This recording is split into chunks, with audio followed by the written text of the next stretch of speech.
On a entendu les uns les autres dire tout à l'heure que le président était dans la première thématique, un peu sourd, un peu muet aux appels, aux revendications et autres. À la deuxième thématique, on a l'impression qu'on encourage un président qui n'écoute pas, qui ne devrait même pas écouter le GECAM parce que le GECAM n'a pas le droit. C'est ça, Elie Bilobe? On a déjà eu ici à réfléchir sur les sons de cloche. Les gens se sont émus dernièrement que les gens des églises, les ministres du culte, expriment des points de vue. Moi, j'ai défendu le principe qu'ils doivent aussi exprimer leur point de vue. Je suis pour que les milieux d'affaires expriment aussi leur point de vue. C'est normal, je trouve ça normal. Sauf que je constate que chaque fois que le GICAM, d'abord et maintenant le GICAM, s'exprime, son combat essentiel, c'est la réduction de la contribution qu'ils peuvent apporter au fonctionnement de l'État. Ils demandent toujours la fiscalité. Ils ont les problèmes de fiscalité toute la vie. Si ce n'était que... Non, c'est légitime. Non, ce n'est pas légitime. Vous-même, vous êtes dans les affaires. Est-ce que ce n'est pas légitime? Non. Tu m'as posé la question, non? J'ai dit que non, ce n'est pas légitime. Puisque s'ils sont des vrais producteurs de richesse, cette richesse-là, c'est elle qui finance l'État. Pour que l'État construise les routes et patati et patata. Si eux, ils sont donc dans la quête permanente de la diminution de leur contribution au financement de l'État, et de l'augmentation de leurs privilèges, il y a quelque chose qui ne va pas dans leur comportement. Ils ne veulent pas contribuer au financement de l'État. Ils veulent contribuer à leur enrichissement personnel. C'est-à-dire que si on disait à Tawamba de fixer le niveau de la fiscalité, de la définir, il dirait que les entreprises ne payent même pas. Non, il ne dira pas ça. Ah, d'accord. Il dira qu'elles payent à quelle proportion. Il y a la pression fiscale. Il dirait qu'elles payent à quelle proportion. La pression fiscale. Nous venons d'assister à un désordre. Ce ministre des Finances qui est accusé d'être en accointance avec les milieux d'entreprises privées, c'est lui qui refuse qu'une entreprise privée qui est en fin de concession, la SGS, soit remplacée par une entreprise nationale, transatlantique DC, qui opère déjà dans le port de Kribi. Personne ne s'est plaint que Transatlantique ne travaille pas bien à Kribi. La SGS a été amenée ici au Cameroun parce que la douane était corrompue et que les recettes douanières étaient donc minimisées en raison des fausses déclarations, du fait qu'on ne connaît pas exactement la nature des marchandises qu'on déclare. Quelqu'un amène des voitures, il déclare l'eau minérale. La corruption est là. Et c'est Bia qui a amené la SGS. Avant Bia, il n'y avait pas de SGS ici. La SGS est arrivée, elle était chargée de donner la véritable nature des marchandises pour qu'on ait la véritable taxation, tarification douanière. Et optimiser donc les recettes douanières. La SGS n'a pas rempli ses missions. Elle est en fin de concession. Le directeur général du port qui doit connaître les marchandises qui entrent et qui sortent, on veut lui interdire parce qu'il n'est pas acquis au milieu d'affaires privées, à qui il demande de payer les justes prix dans les transactions portuaires. Alors il faut le briser. On s'oppose donc au remplacement de la SGS. Et on paye la presse privée pour parler du matin jusqu'au soir, pour défendre des intérêts étrangers, comme on a voulu défendre les intérêts étrangers sur la question du parc à conteneurs. Cyrus Ngo a défendu les intérêts nationaux. quand j'écoute le GICAM ou le GECAM maintenant, je suis dans ce que Eloundou a dit. Que le fait que le gouvernement reste là, ça les dérange en quoi? C'est leurs amis. Ça ne les dérange même pas. Ça ne les dérange pas du tout, ils manquent. Comment ça, il manque? Mais il se plaît de Mais quoi? les arguments sont là. Il dit que les arguments sont là. J'ai essayé de je réponds argument après argument. D'accord. Non, ça va prendre beaucoup de temps. Voilà. Il dit donc. Mais les derniers arguments, oui. Le patronat plaide pour la mise en place d'une équipe gouvernementale resserrée. Arrête-toi là. Et résolument orientée vers l'action. Et à même de prendre en compte les doléances qu'il a formulées en août 2021. Très bien, arrête-toi là. Gouvernement resserré. Quels sont ceux qui ont soutenu ce président et son régime? Mais tu peux soutenir tout en mettant des réserves. Ah bon, hein? Que oui. Donc quand vous soutenez quelqu'un que vous-même vous savez que ça ne marche pas bien, et vous soutenez, il y a quand même 2 ou 3. Alors moi je vais faire au GECAM une proposition. D'accord. D'abord parce que nous battons pour que les Camerounais qui ont un peu de science et de technique et qui peuvent donc produire soient soutenus pour qu'il y ait une production nationale qui peut être vendue à l'étranger et ramener des devises. Ces entreprises-ci vendent quoi à l'étranger? Elles produisent quoi ici au Cameroun qu'elles vendent à l'étranger? Mais donnez-leur le cadre qui permet qu'elles produisent. Elles ont le cadre qui leur permet d'importer. Le cadre, oui, pour le moment, oui, ah, d'accord. Et voilà donc le problème. Mais là, vous dites qu'il y a des problèmes. Voilà donc le problème. Oui. Je vais te dire, quand j'étais petit, on produisait l'aluminium à EDEA. Une partie de cet aluminium servait à produire des tôles avec Alubassa. Produire des ustensiles de cuisine. Aujourd'hui, des gens ont préféré casser cette dynamique pour importer l'aluminium laminé et faire mouler des tôles ici. Et on a fait disparaître les ustensiles de cuisine produits au Cameroun à partir de l'aluminium fabriqué au Cameroun. Je te donne un autre exemple qui est très important. La pêche. Quand j'étais petit, on a commencé à avoir des Camerounais qui ont des chalutiers, Mandingue Ambroise, avec Neptune, qui n'est pas Neptune Oil. Avant Neptune Oil, il y a eu Neptune de Mandingue Ambroise, qui avait un daïdo, qui avait des chalutiers, qui pêchaient, qui a remplacé les Cotonec. Cotonec, oui. Sipec, qui étaient des comptoirs de la SNI. Non, la Société Nationale d'Investissement avait des participations là-dedans. Qu'est-ce qu'on a fait? Cette mentalité-ci, cette catégorie de groupement d'hommes d'affaires-ci, ils ont cassé toute la dynamique. Ils ont anesthésié la MIDEPECAM, qui encourageait le développement de la pêche artisanale, avec le partenariat avec le Canada, qui mettait à la disposition des organisations paysannes, des filets, des hors-bords, etc. On a cassé ça pour qu'on soit remplacé par l'importation au profit des membres du GICAM, dont l'un s'appelle Congelcam. Avec la complicité de qui? 300 milliards de devises. Avec la complicité de ce gouvernement. Avec leur gouvernement qui veut donc changer ça. Pourquoi? Alors que c'est bon. Parce que quand moi je veux le changement, je veux le changement pour que on encourage les Batanga qui sont nés pêcheurs à avoir leurs équipements, qu'ils aillent pêcher, qu'ils ramènent du poisson, qu'ils le congèlent, et patati et patata. Je veux qu'on encourage la production de la viande au nord, qu'on ne transporte plus les bœufs. Les bœufs n'ont pas besoin d'être transportés à Douala, à Yaoundé.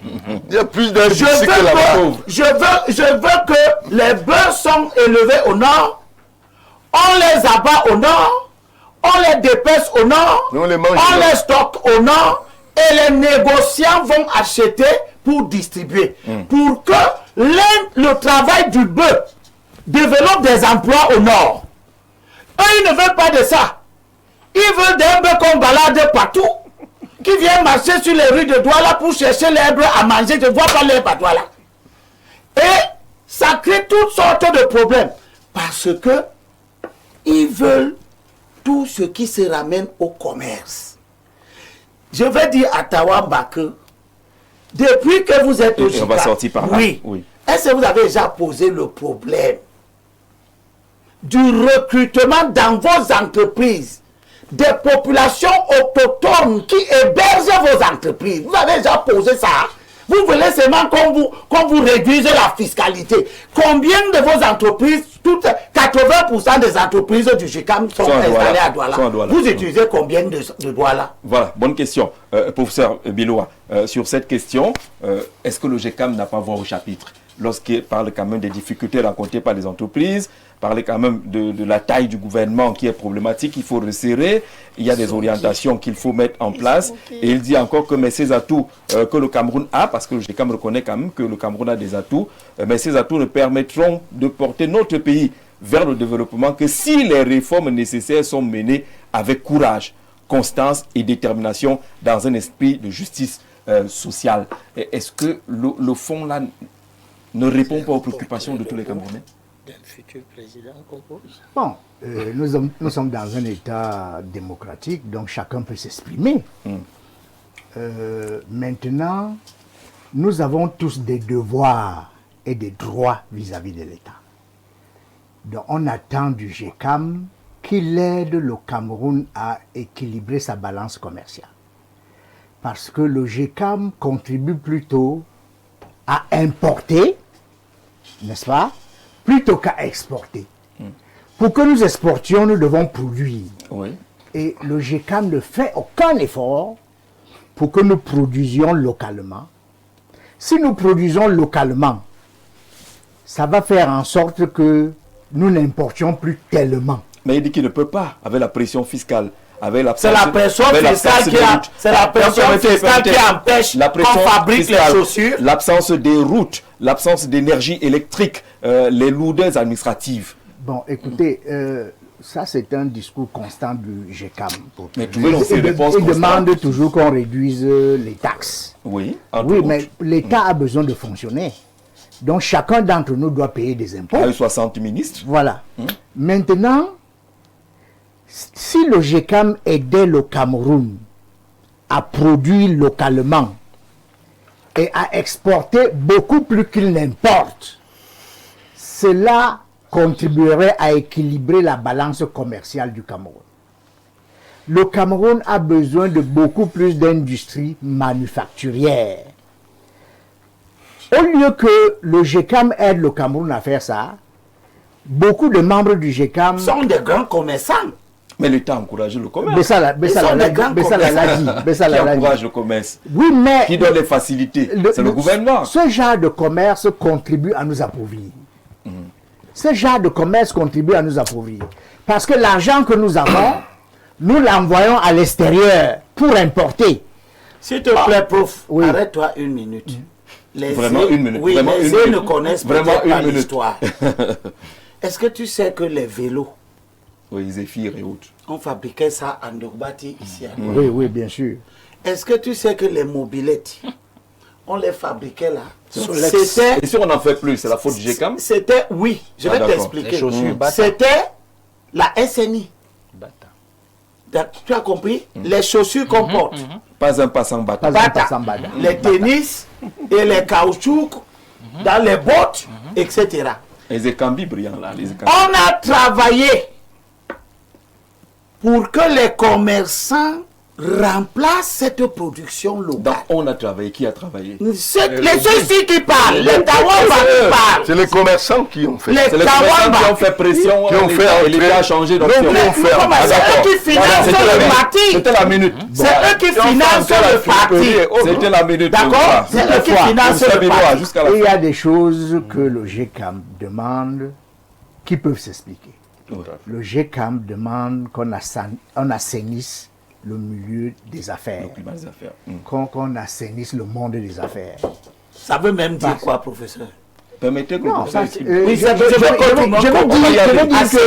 tout en demandant qu'on assainisse, eux-mêmes ils sont les plus grands. Parce que la corruption dont il veut parler, C'est de ça que je vais parler. Que c'est eux qui sont les plus grands acteurs dans ce domaine. C'est-à-dire ils demandent qu'on assainisse le monde des affaires et ils ne font rien pour assainir le monde des affaires. Au contraire. Au contraire, vous voyez, parce que l'État seul ne peut pas assainir le monde des affaires. Parce que si on demande seulement à Mais est-ce l'État que l'État d'assainir... fait sa part? Est-ce que l'État fait suffisamment sa part? L'État des lois, En termes l'État des d'assainissement, magistrats, l'État en de termes tout le monde. d'assainissement du climat des affaires, est-ce que l'État Tout fait le sa monde part? doit faire sa Toutes part. les grandes rencontres économiques au Cameroun Oui. évoquent le même sujet. Assainissement du climat des mais affaires. est-ce qu'ils sont d'accord Est-ce que que- les est-ce qu'ils sont d'accord que les ils sont d'accord que les procureurs ils sont d'accord que les procureurs déclenchent des enquêtes pénales D'accord. lorsque la chambre de commerce se rend compte Quels sont les plus grands corrupteurs? de la corruption? Les plus grands corrupteurs, c'est nous-mêmes qui sommes membres du GECAM. Nous-mêmes qui sommes membres du GECAM, c'est nous les plus grands Chacun a corrupteurs. son magistrat. Donc, il faut qu'on fasse attention. Parce que quand le GECAM demande qu'on assainisse le monde des affaires, c'est comme si le seul corrupteur, c'est l'État. Mais ne doit-il pas demander? Ne doit-il pas demander? Il ne faut pas demander quand il est immoral. Il faut être Qui est le honnête. garant de la morale? C'est pas Jean-Jacques Zé, Oui, il faut il faut pas te demander. Jean-Jacques Zé. Mais moi le bandit, Il faut moi être- le bandit. il faut- Oh, ok, moi le écouter les conseils du non, bandit. non, quand moi le bandit, Vous me je savez, vous dis, avez la parole. quand je demande qu'on arrête les bandits, je suis sérieux. Il faut Quand qu'on- moi le bandit, je demande qu'on arrête les Il bandits. s'est repenti peut-être. Il faut- il faut qu'on soit tous honnêtes. Oui. Le GECAM doit être honnête et demander au gouvernement d'être aussi honnête. Chacun de Camerounais se regarde dans le miroir et nous voyons que nous sommes tous responsables de ce climat des affaires. Le premier Et responsable. le Il y a quand GECAM même ne des doit pas faire comme si N'est- eux, ils sont innocents. Mais il y a d'abord une Ils sont échelle. innocents. Le président. Jean-Jacques Zé, ne faites pas comme si vous ne comprenez pas. J'essaie de Parce comprendre. que c'est l'argent qui corrompt.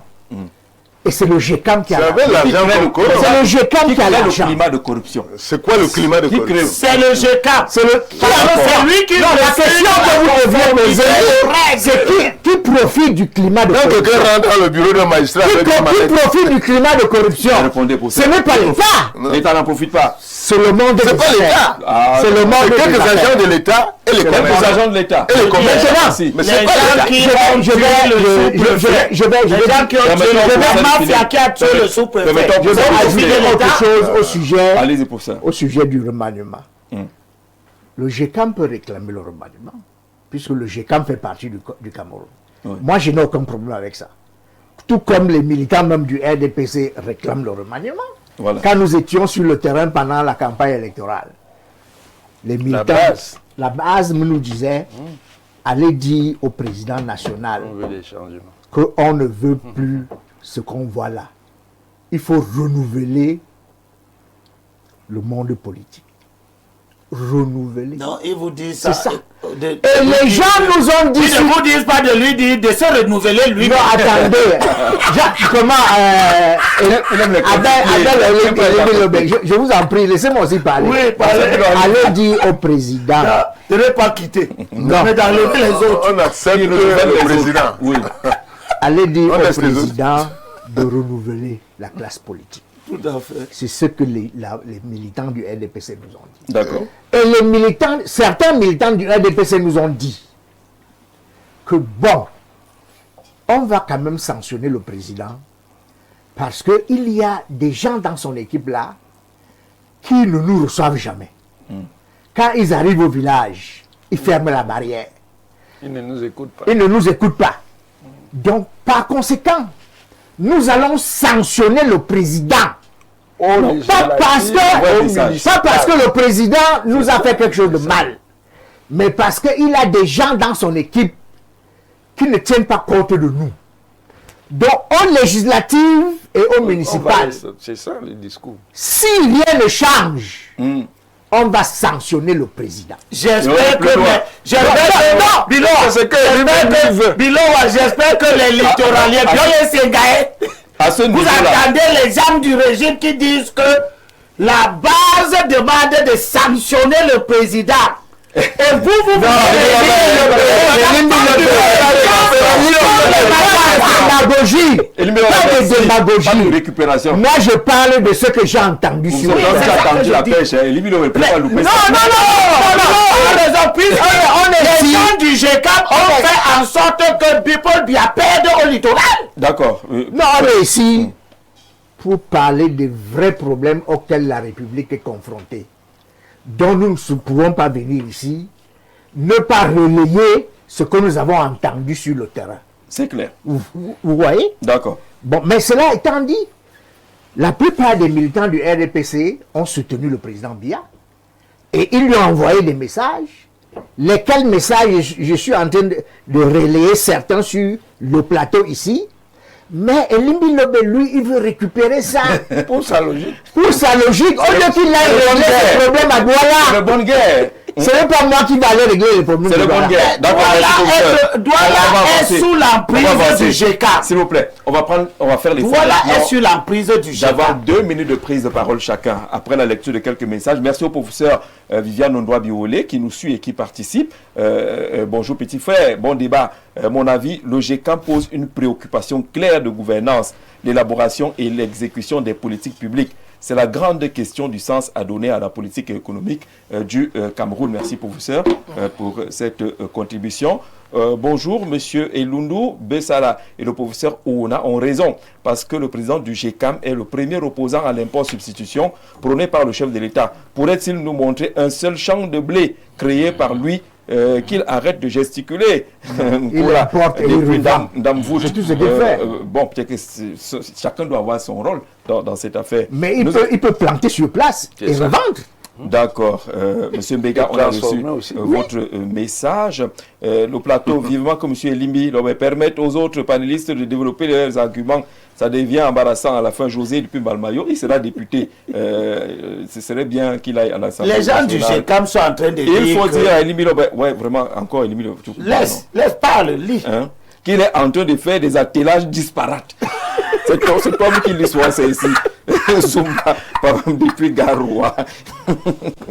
S'il n'a pas compris, c'est alors, on va aller 2 minutes chacun. Valère Bessala, d'abord, on a quand même lu quelques éléments qu'on a ajoutés au dossier, notamment le resserrement de l'équipe gouvernementale, une équipe qui serait résolument orientée vers l'action, à même de prendre en compte les doléances qu'il a formulées déjà en août 2025 en prélude à l'élection présidentielle. Il y a un fond peut-être aussi là-dedans. Bon, je crois que le professeur Viviane Ondoa a intervenu, on lui dit bonjour d'ailleurs au passage, mais elle reste sur l'orthodoxie. Nous, on est sur les faits, la réalité de la contribution à l'évolution, au progrès du Cameroun. Alors, ma première intervention était un peu, je vais dire ça comme ça, superficielle, parce que je me disais, il fallait que j'introduise. Peut-être que je vais un peu toucher quelques 2 ou 3 éléments de fond. Le sujet sur le GCAM, d'abord, le GCAM, je m'y intéresse depuis un peu 5 ans. Parce que dans le programme de politique économique de mon parti, il fallait que je comprenne un peu ce volet. Et beaucoup d'actualités m'ont amené à y aller au fond. Je vais évoquer quelques éléments. Alors, je regarde le GCAM. Je regarde certains membres du gouvernement, notamment le ministre des Finances, je regarde le ministre du Commerce, je regarde le ministre de l'Économie, je regarde la NOR. Je regarde la NOR, c'est-à-dire l'agence de normalisation qui a été créée en 2008 par le président de la République. La norme et la qualité, voilà, merci beaucoup. Et beaucoup d'autres structures environnantes, en charge de la lutte contre la corruption, ainsi de suite. Et je me rends compte qu'il y a de nombreuses accointances et de nombreuses complicités. Je vous explique ça simplement par quelques... En très peu de temps. Qu'est-ce qu'ils font? Les Kombeba et Amsalam internationaux, parce qu'ils parlent de la fiscalité, ils n'ont pas de problème de fiscalité.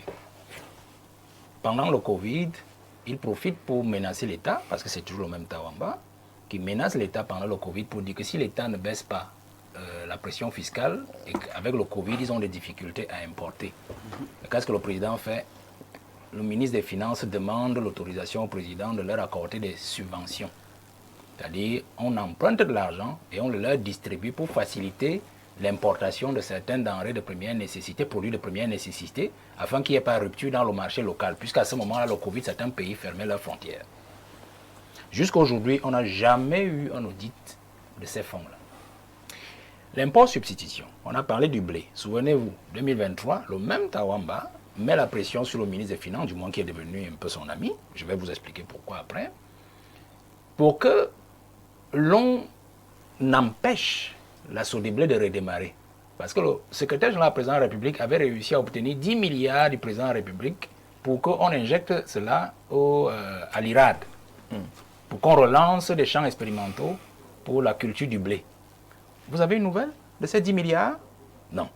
Vous avez une nouvelle même de champ expérimental de l'IRAD sur le blé? Parce qu'il était question qu'on relance la Sodeblé qu'Aïdjo avait créé depuis 1973 avec la SEMRI et ainsi de suite. Jusqu'à aujourd'hui, aucun résultat. Parce que justement, le président du JICAM, il fait dans les pâtes alimentaires. Il importe les pâtes déjà conditionnées, et puis il emballe, il les ensachette, et puis il les remet dans le marché local. Donc il n'est pas intéressant pour lui que le Cameroun produise du blé et qu'il y ait des concurrents parmi les TPE, c'est-à-dire des très petites entreprises locales, qui vont donc capter le blé localement cultivé pour le revendre en produit fini à l'intérieur du Cameroun. Ils ont tué cette initiative jusqu'à aujourd'hui. L'aîné Elimbi Lobé, troisième fait, a parlé de la SGS. Alors, je vais vous dire encore une chose. Tout le débat qu'il y a derrière la SGS n'est en rien un débat pour lequel on veut protéger quoi que ce soit. La SGS est une entreprise qui est arrivée ici en 2015. C'était le combat avec Tilt, une autre entreprise locale, qui était suisse aussi. Vous voyez? Mais on a imposé la SGS. Ils sont même là depuis les années 90. Et qui sont là depuis les années 90, sous d'autres parapluies, mais officiellement SGS depuis 2015. Vous savez ce qui se passe derrière la SGS, c'est pas le débat que vous voyez. L'aîné Limi vous a dit que Atlantique, Transatlantique est une entreprise locale. Peut-être avec certains expatriés, je n'en sais rien, mais qui est davantage locale dans la couleur des propriétaires, qui d'ailleurs œuvrent à Kribi, on n'entend aucun bruit là-bas. Et Cyrus, certainement, avec son homologue de Kribi, s'est dit, pourquoi ne pas y aller? Alors il se dit que SGS s'occupait simplement du scanning des conteneurs. C'est tout. Ça veut dire que si vous importez quelque chose, autre chose qui n'est pas dans un conteneur, je ne sais pas moi, ça ne concerne pas. Et vous allez donc voir qu'il y a d'abord les trafics alternatifs. Trafic de drogue, trafic de stupéfiants et tout ce que vous pouvez imaginer, les armes. Et vous savez qu'en 2022 ou 2021, il y a des armes qui sont entrées au Cameroun justement, couvertes par cette même entreprise que vous connaissez là, dont on parle là. Et que le ministre des Finances veut imposer. Mais là n'est pas mon souci. Mon souci, c'est lequel? C'est que l'entreprise qu'on veut imposer à Cyrus Ngo est une entreprise qui sert au blanchiment de capitaux. Je n'ai pas prononcé le nom de l'entreprise. Allez regarder les actionnaires de SGS, qui est d'ailleurs une entreprise qui a été créée depuis pratiquement 148 ans, c'est-à-dire 1878, par un letton, d'origine, un Suisse d'origine letton. Vous comprenez? C'est Vanguard. C'est la banque de Zurich. C'est la Banque centrale de Norvège. Vous savez que la Norvège est impliquée dans les conflits du Nord-Ouest et du Sud-Ouest. Elle couvre nos amis, nos frères qui nous font du grabuge. Qui ont du grabuge et du désordre dans cette zone. Vous comprenez? Elle a fait arrêter certains. Alors, c'est par cette entreprise-là que généralement, dont la plupart des membres du gouvernement passent pour faire sortir de l'argent du pays. Donc, ils sont là pour imposer un partenaire au port autonome qui leur rend des services. C'est la réciprocité des services qui est ici en jeu. Ce n'est même pas ce que vous voyez. Merci. Ça fait donc que je sors en quatrième élément pour dire que la guerre donc dans laquelle le président du JICAM vient entrer, SGS aussi est au JICAM. Parce que c'est une entreprise qui œuvre localement et qui a cautionné l'absorption des ECAM d'Ayangma. Parce que le ministre des Finances, c'est le ministre des Finances. Rassurez, je crois l'année dernière, moi j'ai assisté à ce dossier parce qu'il y a un cabinet qui avait demandé une consultation, me demande mon avis. J'ai dit qu'effectivement ce n'était pas opportun. D'accord. De rappeler les petites et moyennes entreprises, justement, pour les neutraliser. qui travaillent au quotidien pour l'import substitution. Pour les neutraliser. Vous comprenez?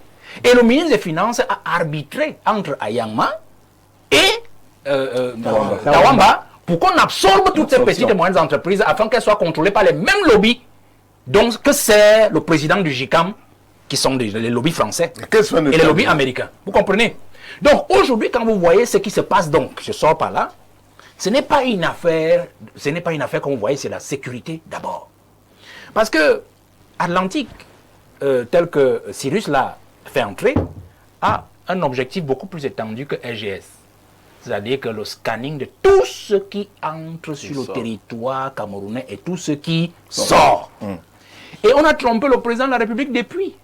Parce que quand vous voyez LGS, ces sociétés de gestion de la sécurité, comment on peut confier à une entreprise étrangère la gestion ou la vérification de ce qui entre et sort du pays? D'accord. Vous comprenez donc que tous sont entrés dans le corridor là pour pouvoir gérer et les sorties, les blanchiments d'argent et les entrées d'armes.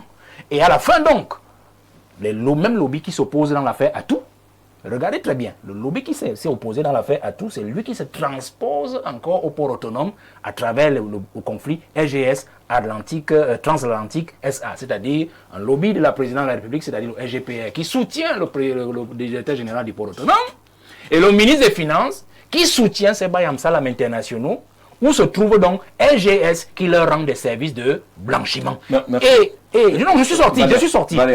Oui. Je suis sorti. Pour vous dire que le problème est encore plus profond.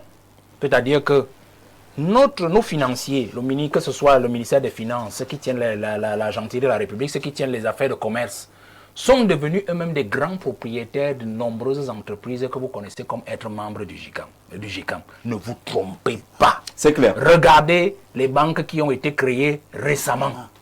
Regardez les entreprises qui font désormais dans l'import-export de certaines denrées de première nécessité.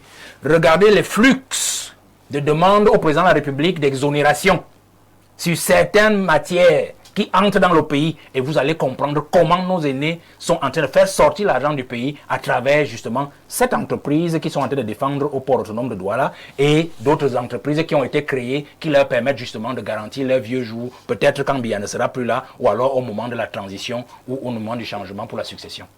Il me semble que le président du GECAM a été candidat à la représentation diplomatique du Ghana, au Rwanda, au pays. N'est-il pas frustré de cet échec en politique et en veut au gouvernement? Marc Elundou, c'est votre question là-dessus. Monsieur Ibrahima, la mort de LGS était inévitable. Transatlantique s'est positionné au port autonome de Douala depuis plus de 2 ans. La LGS a failli tant sur le plan financier, sécuritaire et fiscal. Monsieur Ibrahima, merci de participer. Bonne émission. J'ai une préoccupation. Quelle pression met GECAM au président? Ils ignorent ce qui attend tous les concernés. Quand on fait un examen, on attend simplement le résultat. Il n'y a donc pas de pression à faire au président de la République. On va prendre une dernière prise de parole sur la question, Saint-Éloi Bidoum. Sur la question du GECAM, on est tous d'accord là-dessus, qu'il peut avoir un fonds acceptable. C'est 2 minutes, d'accord, je vous ai pas. Je vous voyais venir, non, vous êtes passé. 2 minutes. 2 heures, on n'a pas parlé. Je crois que je n'ai jamais été aussi sévère dans une tout le monde a émission. C'est moi qui a parlé. Vous l'avez annoncé ça dès le départ. Je voudrais vous dire, monsieur Jean-Jacques, que le débat de fond était sur l'éventualité d'un remaniement ministériel. Et il était donc question de savoir ce que la pression du GECAM apporte à ce débat. C'est de ça qu'il s'agit. Nous étions ici il y a 1 mois avec le professeur Mathias Eric Ounangine et Limbi Lobé et Lundu, où je leur disais qu'il ne fallait rien attendre. Et moi aussi, il n'y aura pas de remaniement ministériel. Et le professeur Ouna nous démontrait qu'il y aura un remaniement ministériel dans 3 semaines au plus, c'est-à-dire le 18. Et quelqu'un dit sur un plateau qu'avant février, il y aura un remaniement. Et aujourd'hui, on n'est pas encore en février. Le président Biya est maître dans la ruse. Parce que dans l'impossibilité de pouvoir donner un gouvernement aux Camerounais, il y a beaucoup de choses. C'est une équation paramétrique. Alors, il faut trouver des choses qui permettent aux Camerounais de comprendre pourquoi le gouvernement n'est pas sorti. C'est ça qui justifie la sortie du GECAM. Parce qu'on sait que, tel qu'ils ont posé le problème, ça allait poser un problème.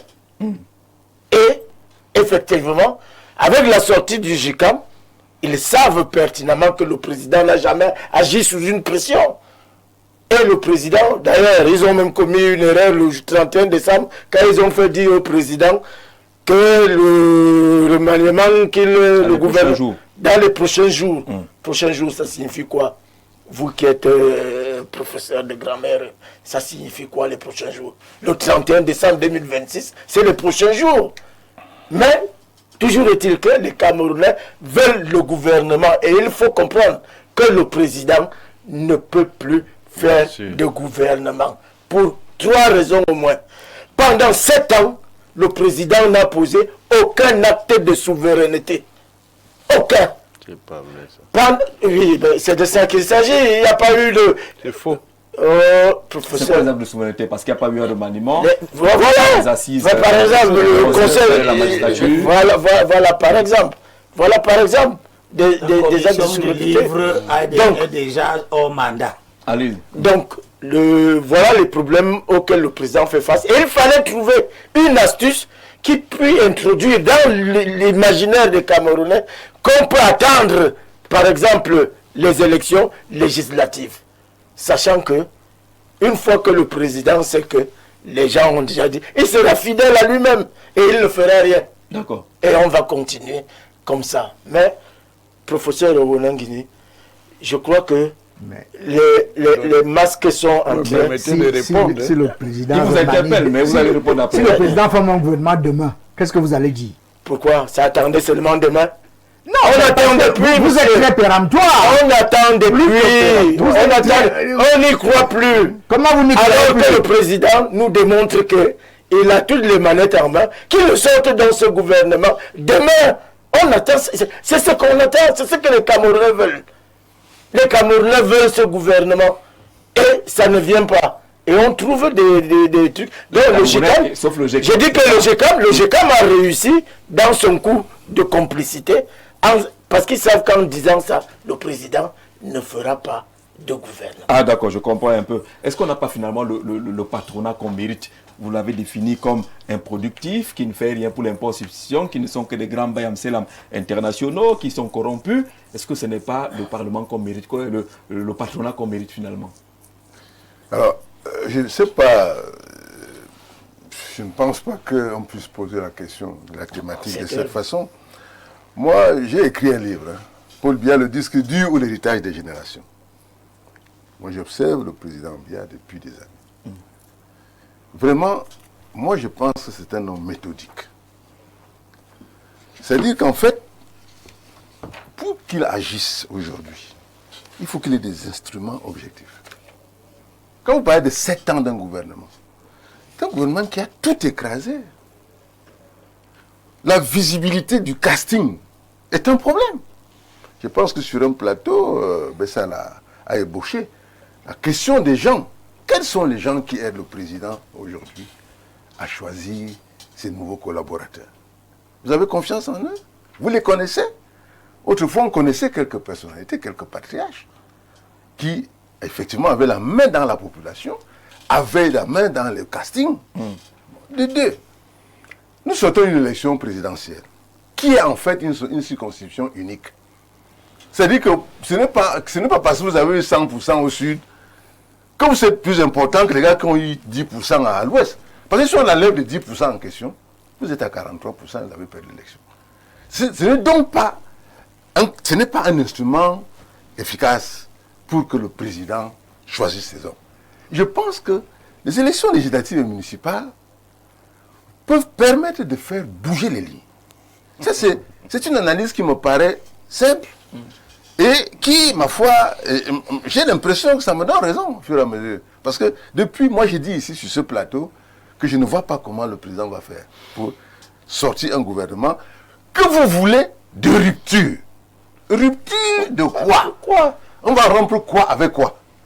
Et je veux dire au professeur Bouhele que nous comptons sur les intellectuels pour déplacer le débat d'un palier. Laissez-nous ces histoires de gouvernance.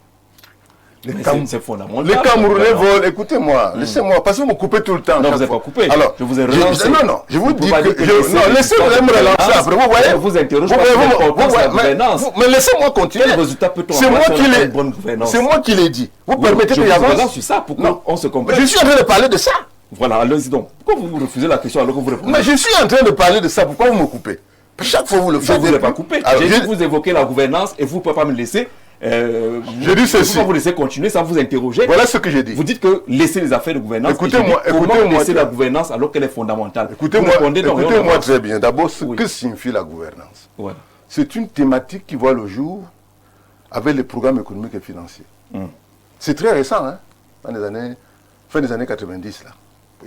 Initiative PPTE, les conditionnalités, il y a la gouvernance. Ça vient d'arriver, hein. Ça ne veut rien dire. Ah bon? Le problème de notre pays, c'est l'improductivité du système économique. Et nous sommes pauvres. Pour fonctionner, le Cameroun a besoin de 30 000 milliards de budget. Pas 8 000. 8 000, c'est la gnognotte. Nous avons un produit intérieur brut de 40 000 milliards. L'État réussit à collecter 8 000 milliards. Il y a 32 000 milliards en promenade. Il faut canaliser tout ça à partir de la structuration de l'économie. Ce à quoi doivent être intéressés les GECAM. Madame Biwele, qui fait de la philosophie. Nous n'avons pas une économie forte. Le cacao, si vous transformez la cabose de cacao, vous multipliez le revenu du secteur par 8. C'est-à-dire vous faites 8 000 milliards par an au lieu de 1 200 milliards. D'accord. Ok? Vous prenez le coton, qui se fait au Nord Cameroun. C'est 12 sous-produits minimum. C'est-à-dire, vous réglez le problème des Camerounais, mais même le problème que parce que les problèmes que l'IMI pose sont des problèmes de pauvreté. Hein. Lorsqu'un pays devient prospère, vous quittez Douala, vous allez vivre à Garoboulaye, vous n'avez pas de Mais problème. vous comprenez donc la question de fond. Donc, la question de fond le discours ambiant. n'a rien à voir avec la gouvernance. Écoutez-moi bien. Le discours Rien à voir. de la corruption. Non, Des non, détournements. c'est un mauvais discours. Mais c'est ça la réalité. C'est le mauvais discours. C'est la transformation structurelle économique qui est le bon discours. La corruption est une maladie opportuniste d'une économie archaïque qui a besoin de renouvellement et d'innovation. D'accord. Il faut comprendre ça. C'est-à-dire que c'est le nouveau discours, c'est ce que les Biwele doivent porter. Les Séraphins, toutes ces économies du pays-là, les économistes là, sortez de ça. Ça veut dire, mais pourquoi les gens volent? C'est parce que nous sommes tous pratiquement issus des familles pauvres. Et nous avons faim même en mangeant à table. Mais les plus gros Oui, voleurs. les gens pillent pour rien. Les gens qui volent là. Quelqu'un a 1 milliard, 2 milliards, 3 milliards. Il a peur du lendemain. Ils ont peur du lendemain tous les jours. Et l'on nous dit Tous les riches qui volent là. D'accord, ils volent. Oui, Elimbi, là nous sommes en pleine dialectique. Et il faut bien comprendre ça. D'accord. Si tu fais attention, tu vas comprendre qu'en réalité, On sort du sujet. c'est ça. C'est-à-dire que nous sommes dans... Non, nous ne sortons pas du sujet. Non. Nous disons simplement que le problème posé par le GECAM, et les stratèges ont bien compris que les cabinets de diversion et de distraction sont en fonctionnement pour empêcher effectivement que quoi que ce soit se fasse. D'accord. Donc on prêche le faux pour avoir le vrai ou vice-versa. D'accord. Donc j'ai fini ça. J'ai fini en disant que le président de BIA est un homme rationnel. Et il y a quelqu'un qui m'a même engueulé. Je lui ai demandé, mais tu attends d'être nommé ou quoi? Moi, je n'attends pas d'être nommé. Moi, quand j'observe, il n'y a pas de visibilité. Et les gens autour de lui, aujourd'hui, tout le monde dit qu'il ne gouverne pas. Il est rationnel et il n'a pas de visibilité. Il n'a pas de visibilité, ça veut dire que pour qu'il agisse, il faut qu'il ait de la visibilité. Et qu'il ait un instrument de casting intéressant. Et contrairement à ce que dit mon frère Biloa, il ne faut pas confondre les élections locales avec les législatives. Tous ces gens qui vous disent là qu'ils ne vont pas voter bien, on va les corrompre. Et ils vont voter. Donc je pense que... On retombe dans oui, bien sûr, on va les corrompre. Et ça fait partie de la pauvreté du pays. Merci, ça fait partie de l'indigence. Merci Joseph Barry. On prend la dernière thématique au pas de course maintenant qui concerne le Conseil de discipline du Rassemblement démocratique du peuple